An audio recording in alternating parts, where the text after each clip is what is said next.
जय श्री कृष्णा, राधे राधे। आप सभी भक्तों का हमारे YouTube चैनल पर हार्दिक स्वागत है।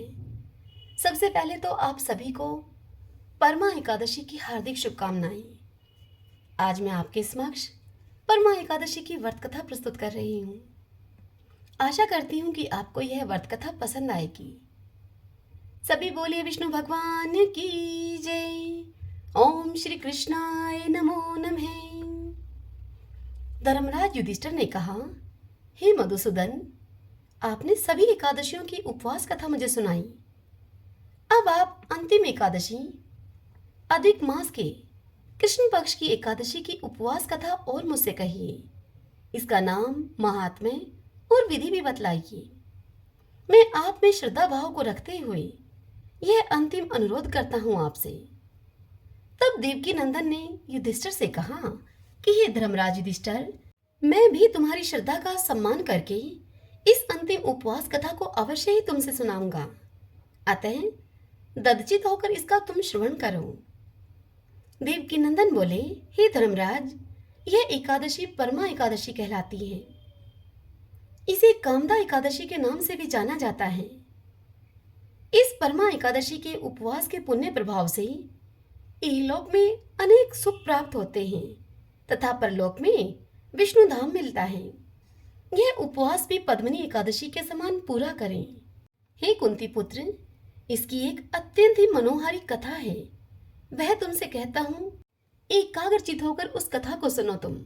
यह घटना ऋषियों के साथ कांपिले नगर में घटी थी। कांपिले नगर में एक ब्राह्मण रहा करता था। उस ब्राह्मण का नाम था सुमेधा। उसकी पत्नी अत्यंत ही पतिव्रता थी। वह पूर्व जन्म के किसी पाप के दुष्प्रभाव से बहुत ही गरीब थी। उसे भीख मांगने पर भी भीख नहीं मिलती थी। वह वस्त्रहीन रहकर भी पति सेवा में लीन रहा करती थी। स्वयं भूखी रहकर अतिथि को भोजन कराती थी। अपने पति से किसी भी वस्तु को प्राप्त करने की इच्छा नहीं करती थी। एक दिवस अपनी भार्या को अत्यंत कमजोर और दीन अवस्था में देखकर वह ब्राह्मण सुमेधा उससे बोला कि हे प्रिय, मांगने पर भी मुझे कोई पैसे वाला धन नहीं देता है, क्योंकि पैसे के अभाव में घर की गाड़ी नहीं चल सकती है। इसलिए यदि तुम सहमत हो तो धन कमाने के लिए मैं प्रदेश जाकर कुछ उद्योग करूं, क्योंकि विद्वानों ने उद्योग की प्रशंसा की है। मुझे अन्य कोई मार्ग नहीं दिखलाई पड़ता है। तब उसकी पत्नी ने अत्यंत ही विनीत स्वर में उसे उत्तर दिया कि हे स्वामी, मैं तो आपके चरणों की पुजारिन हूँ। मुझे तो केवल आपकी आज्ञा का अनुसरण करना है।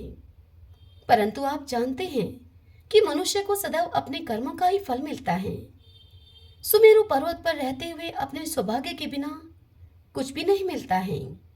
पूर्व जन्म में हम जो भी सुकर्म करते हैं, अन्नदान, भूमिदान, विद्यादान या वस्तुदान, हम जो भी सुकर्म करते हैं उसी के अनुसार इस जन्म में हमें प्राप्ति होती है। हे स्वामी, विधाता ने हमारे भाग्य में जो कुछ भी लिख दिया है अब वैसा ही होगा। दान न करने वाले को केवल अन्न ही मिलता है। इसलिए मैं आपसे विनती करती हूँ कि आप यहीं पर रहकर धन अर्जित करने का प्रयत्न करें, क्योंकि मैं आपका वियोग सहन नहीं कर सकती।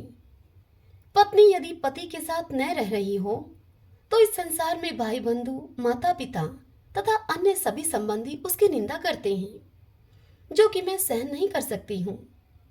इसलिए मेरा आपसे फिर यही प्यार भरा अनुरोध है कि आप यहीं पर रहकर ही धन प्राप्ति के लिए प्रयत्न करते रहें।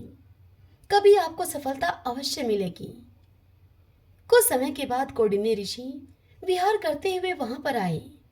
उनको वहां पर आया हुआ देखकर सुमेधा ने पत्नी के सहित उनको नमन किया और अपने को धन भाग्य माना। दोनों ने कहा कि आपके दर्शन से हमारा जीवन सफल हो गया है। तत्पश्चात सुमेधा की पत्नी ने उन्हें बैठने के लिए आसन दिया और भोजन दिया। तब उस पति भक्त पत्नी ने ऋषि को अपनी दुख भरी सारी कथा सुनाई। वह बोली कि हे मुनि, आपके आने से हमारे सब दुख समाप्त हो जाएंगे। आप हमें कोई ऐसा उपवास या विधि बतलाइए जिससे कि हमारी दरिद्रता दूर हो सके। इस पर ऋषिराज ने उसे सांत्वना देते हुए कहा कि हे पुत्री, तुम पति के सहित अधिक मास की कृष्ण पक्ष की परमा एकादशी का उपवास श्रद्धा और विधि पूर्वक करो। इस प्रकार तुम्हारे सारे पाप जलकर राख हो जाएंगे, दरिद्रता भी तुम्हारी समाप्त हो जाएगी। तुम अपने पति के सहित सुखपूर्वक और आनंदमय जीवन को व्यतीत करोगी। इस उपवास में नृत्य गान के साथ रात्रि जागरण करना चाहिए। महादेव जी ने कुबेर को इसी उपवास को करने के कारण ही कोषाध्यक्ष बना दिया था।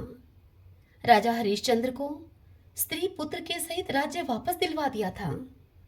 ऋषिराज ने ब्राह्मण पत्नी को परमा एकादशी की पूर्ण विधि बतला दी और इसी के साथ उन्होंने पंचरात्रि व्रत कर्म भी उनसे करने के लिए कहा, जो एकादशी उपवास से भी ज्यादा प्रभावकारी होता है।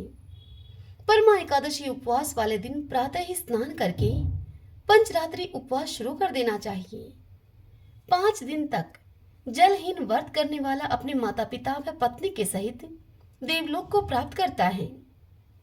5 दिन तक केवल संध्या काल में ही भोजन लेने वाला भी देवलोक को जाता है। 5 दिनों तक स्नान करने के बाद ब्राह्मणों को भोजन देने वाला सारे संसार को भोजन देने के पुण्य फल को पाता है। उपवास काल में आशुदान करने वाला त्रिलोक्य दान का फल ग्रहण करता है। ब्राह्मण को तिल दान करने वाला तिलों की संख्या के बराबर ही उतने ही वर्षों तक विष्णुधाम में निवास करता है। घी पात्र दान करने से सूर्यलोक मिलता है।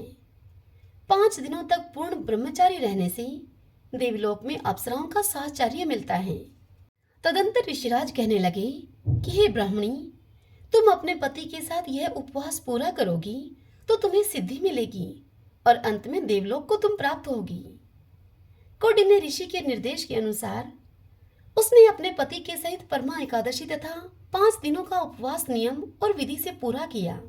उपवास की समाप्ति पर उसने अपने सामने देवलोक से आए हुए एक राजकुमार को खड़े हुए देखा। उस राजकुमार ने ब्राह्मण पति पत्नी को वस्त्र आभूषणों और अलंकारों से सुसज्जित एक महल रहने को दिया तथा जीवन यापन के लिए 1 ग्राम भी दिया। वे दोनों पति पत्नी इस लोक में अनंत काल तक सुखों का उपभोग करके अंत में देवलोक को चले गए। युधिष्ठिर को इतनी कथा सुनाकर देवकी नंदन बोले कि हे कुंती पुत्र, परमा एकादशी उपवास को श्रद्धा पूर्वक और नियम तथा विधि के अनुसार करने वाला सारे यज्ञों और तीर्थों का फल पाता है।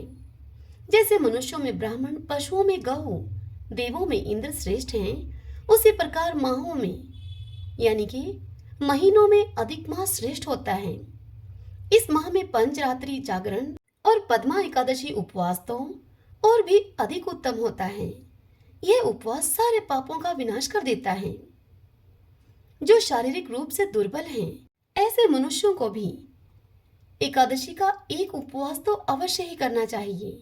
जो मनुष्य अधिक मास में नदी स्नान नहीं करते हैं या फिर एकादशी उपवास नहीं करते हैं, उन्हें आत्मघात का दोष लगता है, जिससे कि वे कुयोनि में जाते हैं। इसलिए प्रत्येक प्राणी को दुख निवारण एवं सुख की प्राप्ति हेतु एकादशी उपवास अवश्य करने चाहिए।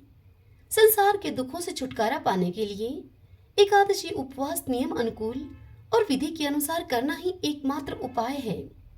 इसलिए हे युधिष्ठिर, मैंने तुमसे समस्त एकादशियों के उपवास की विधि, नियम और महात्म्य बतला दिए हैं। अतः संसार वासियों को इनका उपवास जरूर करना चाहिए। अधिक मास का उपवास करने वाले तो इस संसार में अतुल सुखों को भोग कर अंत में परम धाम को पाते हैं, अर्थात मोक्ष को पा जाते हैं। ऐसे प्राणी त्रिलोक में वंदनीय होते हैं। हरि ओम तत्सत।